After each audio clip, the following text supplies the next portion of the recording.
So karon magluto ta og ubi kalamay. Simple og sayon ra kay ni siya buhaton. Naka-turn off pa ni ang flame. Sa kaha imo ibutang ang 4 cups of coconut milk. Dayon ang 2 cups of glutinous rice flour. Then mix properly hangtod ang iyang glutinous rice flour mabasa ug dili na magtibugol. Ukay-ukayon lang gid siya og maayo hangtod maingon ani na ang iyang texture. Kung wala nay nagtibugol nga glutinous rice flour, pwede na siya nimo i-add ang katong ubi condensed milk. Mas maayo nga ubi condensed milk na lang ditso ang imong paliton kay nagmunid na ka magbutang og ubi flavor. Ihurot ang usa ka can nga ubi condensed milk para mas lami o mas flavor jud ang iyang ubi. Magpasalamat dahil tanong sa atong mga followers nga kanunay nga naga-support o wala jud nag-unfollow. And please comment down below kung asa ni nga lugar naabot ang video. Pagkahuman nimo og add sa 1 can ubi condensed milk, imo jud na siyang i-mix together para dili na to siya magtibugol pod ang katong condensed milk. Makita na no nga ning violet na gyud ang atong mixture, so no need na ka magbutang og food coloring or ubi flavor kay kaning ubi condensed milk nindot na jud kay ni siya result. Dayon ig ma-mix na nimo pag-ayo, imo jud na siyang tilawan. Kung tamis ba para sa imuha, para nako dili siya tamis, kulang pa siya. So akong gipun-an og kamay.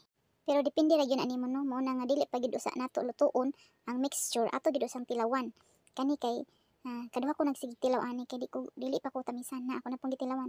Dahil ako pong gipunan og 1/4 cup brown sugar. So naigo na og 1/2 cup brown sugar ang akong na dugang. Ayaw lang pud ninyo sige higtilaw kay basin niya ang mixture mahurot na sa sinigi ninyo tilaw. Mao na nga gihunungan na akong tilaw kay sakto naman sa akong panlasa ang iyang katamison. Unya kay nahuman naman ta og mixture sa tanang ingredients, ato na ni siyang i-turn on ang flame into low medium flame lang. Ug sigihan gyud nimo siya og ukay hangtod maingon ani ang iyang texture. Sigihan gyud nimo siya og ukay, dili gyud nimo hunungan og ukay hangtod siya maluto. Kay kung imong hunungan og ukay, ang resulta ani kay ang ilaw masunog, unya daghan og tibugol. Ayaw gyud ninyo pakusgi ang siga sa inyong stove kay kining luto slowly but surely ra gyud ni. Dayon akong gidugangan og mani kay ganahan kay ko sa kalamay nga naay mani. Ug sa dili pa ko makalimot no, kung naamoy vanilla extract, pwede din ninyo butangan og vanilla extract para mas humot ang ato ang kalamay. Pero wala man koy vanilla diri, wala na ako nabutangi. Ug para dili mag-dry ang inyong kalamay, butangan yun na siya nimo og butter. Bisan gamay lang pwede ra kayo para shiny tan-awon ang inyong kalamay. Kanang nga butter mo melt ra na tungod kay init man ang ato ang kalamay. Sayon ra kay luto no, pwede na jud kay mo magnegosyo para karon sa Pasko ug bisag para sa inyong pamilya lang. Ya, lami kay ni palaman sa sliced bread karong Christmas and New Year's Eve. Daghan kayong salamat sa mga followers and non-followers nga nitanaw ani nga video, and shout out day ko sa akong pamilya nga nasa Pilipinas.